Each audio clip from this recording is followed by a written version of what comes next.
Okay, it's Wednesday and today we're gonna go to Eistad. Now, I promised to tell you guys why Eistad, right? I'm gonna tell you one name, Kurt Wallander. Yes, we love those series. Actually, I love all Scandinavian series. Well, not all, but most of them, like The Bridge, The Killing, Those Who Kill, and of course Wallander. Now, Eistad is of course the scene where Wallander was recorded. So, we're gonna visit some of the sites that were actually used in the series, so that's gonna be interesting. Now, one tip, if you go somewhere, always check if there's an app for that, because Week actually yesterday found an app for Wallander, right? Yes, and you forgot to mention the girl with the dragon tattoo. Oh yeah, of course, the girl with the dragon tattoo. Now, I love Hollywood, don't get me wrong, but Scandinavian movies and also Finnish movies are absolutely awesome. Okay, so at the moment we have another challenge. We have to get the RV out of here, and during the night some things changed. So Week is actually gonna guide me through, but I'm gonna show you what changed. So somebody parked their car over there, so let's hope that I can squeeze through. But Week is gonna guide me, and as long as we drive slowly and don't hit any kids, we'll be okay.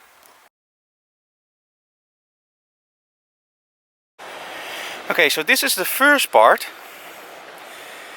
And we think actually this is where one of the shootings took place in the series. Beautiful area anyway.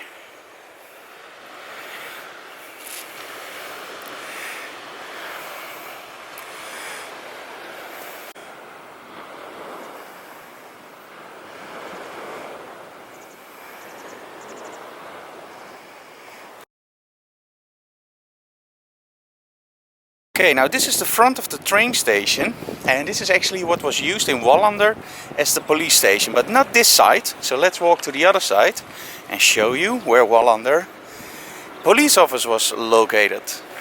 Now, does that look familiar? If you've seen the series Wallander, it probably will look very familiar. And maybe you recognize some more of this area. This is all located near the police station in the first series of Wallander.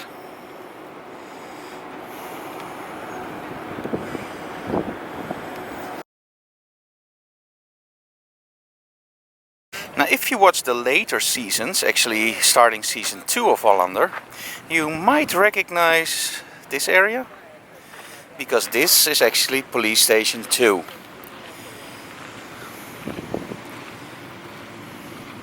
And here we have police station 2. Of course, it's not really a police station, but it was the decor for Wallander.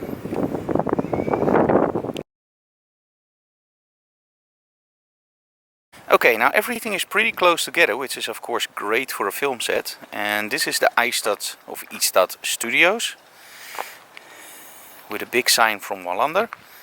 And you also have a museum over there. So let's get inside and see what they have to offer. Now, outside the studio you can actually find this really nice plaque with all the signatures from the cast. And of course the famous Wallander pose.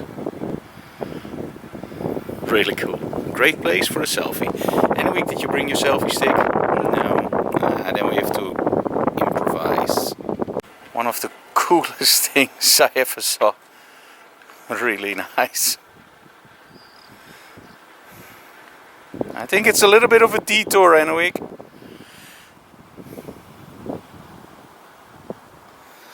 It's actually a pretty big studio building. Wow.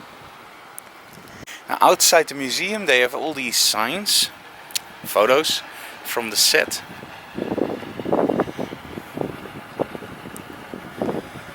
So you really feel like you're in a museum for Wallander, which it actually is. So that's pretty cool. So let's go inside, guys.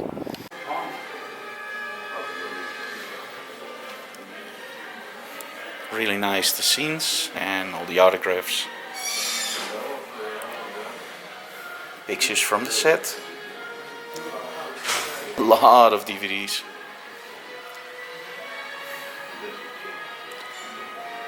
And let's go further inside. Now let's peek inside.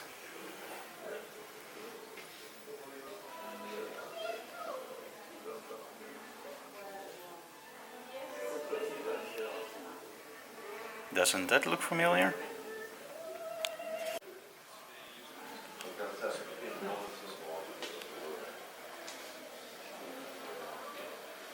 Now,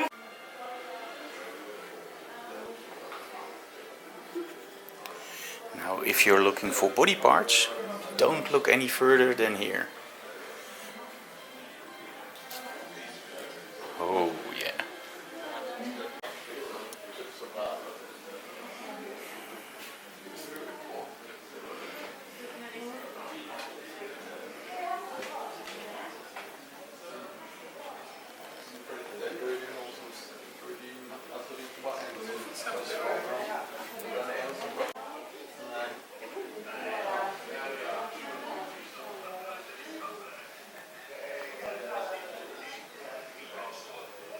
Now you probably remember this episode where somebody was locked inside a case and ooh, there he is. Scary. Okay, let's play around a little bit with green screen, or in this case blue screen, chroma key. Okay, and a week, show yourself. Oh my. And go, and go. So how does he do that? If in real life it would be that easy. Sometimes you have to go to the restroom, right? But in here even the restrooms are all different. So watch this. Looks pretty normal, right? But watch this. Oh my! It's a corpse. And some ropes. And very bloody stuff. Oh, what happened here? This is not the restroom I want to go to. Ooh. So let's go to the other restroom. This one is in space. Oh, this one is much better. With a nice colored sky. So let me see if they have even more restrooms. Ooh, there's another one. And we didn't open this one yet.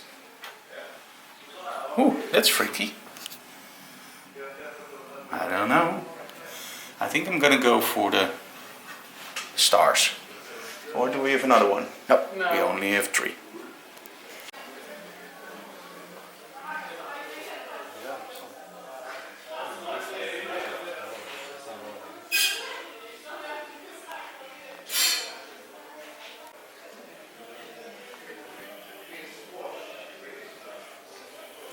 Now Wallander is still shot on film and then digitized for DVD, Blu-ray and of course production. And there are approximately 50 people working on Wallander, and the music is actually recorded by an orchestra, according to Enoweek. And I believe her because she read all these. So very nice, and all the 50 people are actually freelance. So big production, but it's an awesome series. Now, who's our favorite? Now, because we only saw the one with Kister Henriksen, he's probably our favorite.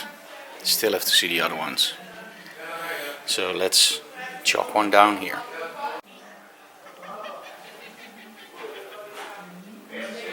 Yep.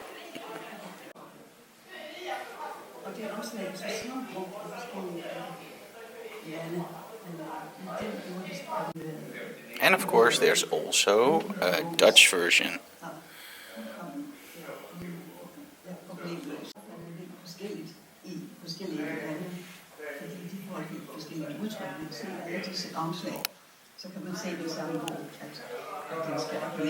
Okay, so I just took you through the museum. It's a small museum, but it's really cool, especially if you're into Wallander or any other Scandinavian movies. This is just plain awesome. And the guys are very, very friendly. They answer all the questions you have. You can get some nice deal on DVDs and Blu-rays. And it's just fun to go through all the stuff they have over here. So, highly recommend it if you're in Ystad. Make sure you check this out. It's very, very good.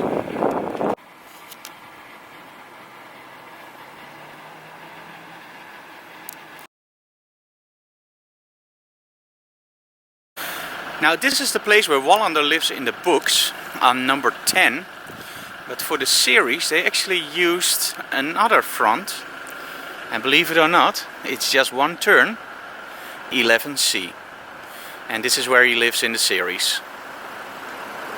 Okay, our next stop for today is this. I'm not gonna even try to pronounce this. Okay, I will try. It's probably Sydrostraskane, Österlen, and the week is now pointing it out where we are. That's over here, and we're gonna look at some rocks. So that's gonna rock, baby. Okay, we're still going the right direction. Okay, let's go this way. Okay, we walked all the way to the top, and there's another sign. Alle stenen, of alle stenar, that way. And here we are at what they call the Stonehenge of Sweden. Now it's not as big as Stonehenge, but it's still pretty impressive. Now if you want to take a shot like this, you see that there are a lot of people in the frame, right? Now what you could do is set up a tripod and take a shot every 2 or 3 minutes, and then overlay those and actually take out the people, so you have a really cool shot. I don't have the time for that, so I'm just going to shoot a few images and just hope I can clone everybody out. But if you have the time, take 1 or 2 shots every 2 or 3 minutes, and then you will have shots where there are no people in a certain place, so you can keep those and edit it that way. And of course you can try to find angles that are no people in the frame. Or to simply embrace the fact that there are people in the frame and that you were meant to shoot it like this. Always helps. This is one of the things that I really love about Sweden and other countries like this. Watch this. Isn't that gorgeous? Just watch out you don't fall over, and you'll enjoy the view. Imagine having to climb down all the way there. Not a smart idea. But some people will do it. Not us. Now this would be a great place to go if you're not 100% happy with your relationship. Let's take a selfie, honey, and now one of you. Go back a little bit more, go back a little bit more. Bye bye. Woo. Yeah, well, I'm not gonna do that with Anna Week. But she might do it with me, so no selfies of Frank. Now with landscapes, you're always somehow forced to shoot it wide, right? But if you zoom in, it can be way more interesting. Even if you use even longer lenses. But even now, you see the compression. And on video, again, it doesn't translate as well as on photos, but this is way more interesting for me than just going all the way wide. And you see a lot of the landscape shooters, especially those starting out, only shooting wide. Now, I don't say that wide is wrong, but sometimes just experiment and zoom in. So we literally just got back from the stones, and it's raining very hard. We just closed the door, and as soon as we closed the doors, it started raining, so we're very, very lucky, but a lot of people aren't. So, it's time for, Anna Week, what are we gonna eat? Some Noodles! Some noodles, and after that we're gonna go to a beach, which is supposed to be one of the most beautiful in Sweden, and we already saw a lot of beautiful beaches. So, first lunch, and then on the road again. Okay, we arrived at the national park, which is supposed to be one of the most beautiful beaches. And it's about a 700-800 meter walk. So we're gonna do that now, of course with Anna Week, and enjoy the view. Now luckily we don't have to cross any dunes yet. Okay, so here we can see the sea. To be totally honest, not 100% impressed yet. It's a beautiful beach, but it's not like the most beautiful thing we ever saw in Sweden. Okay, going down makes it a lot more beautiful. It's still not the most beautiful thing we saw in Sweden, but this is pretty cool.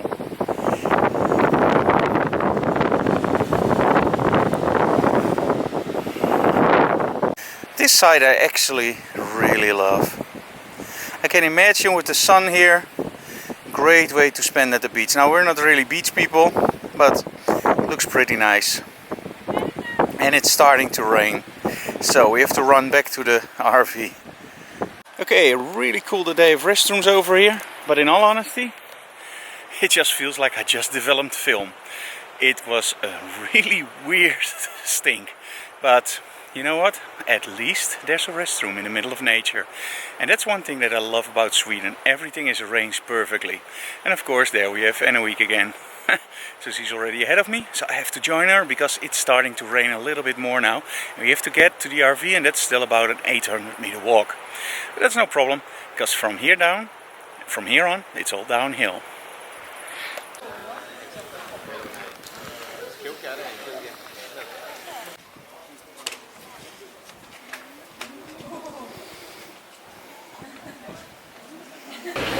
we do have a little bit of a problem. Our set navigation system actually told me where a tank station was, and the one that we first visited wasn't allowed any vehicles above 2 meters, and the next one wasn't on the location anymore. So we're now trying a third one, but it could be that we are stranded in Sweden without any diesel. Oh, probably not, but let's keep it a little bit exciting, right? And that was the third gas station that wasn't there anymore. So we still have reserve, but it's getting very, very tight now. So let's not make any panic yet. Okay, we did find a station. The only problem is it's only 3.5 meters in height. And we are very, very close to that. So Enrique is now guiding me through to see if we can fit under, and it seems like it's working. So now we can actually pump some diesel. Ah, it was very close. Okay, we arrived at the campground, and one bad thing, there is no restaurant anymore. So today seems to be the day of no more. Well, at least we are in an RV, so we can cook ourselves. So that was behind the closed doors for today, guys. We still have the MacPhun competition to run, so later more. And here we have our place, and now we actually have power because we need to charge the batteries, because during the day there wasn't a lot of sun, so the solar panels didn't do a lot, and our laptops are empty, so we need to charge those. Okay guys, so we still have our MacPhun competition, right? So let me know in the comments below and on social media, Twitter, etc. But make sure to tag me which plugin from MacPhun you would like to receive. And after this weekend, we will announce the winner for this month's competition of MacPhun's plugins for free. So this was behind the closed doors for today. If we have good internet, we will upload it tonight and otherwise tomorrow. And again, these episodes are recorded daily, but we don't have the opportunity to upload them daily. So sometimes you will see 2 in a row, and sometimes you have to wait a little bit for the next one. So thank you so very much for watching. And again, thanks to Patreon, this is all possible. So make sure you support us on Patreon. Thanks, and have a nice day.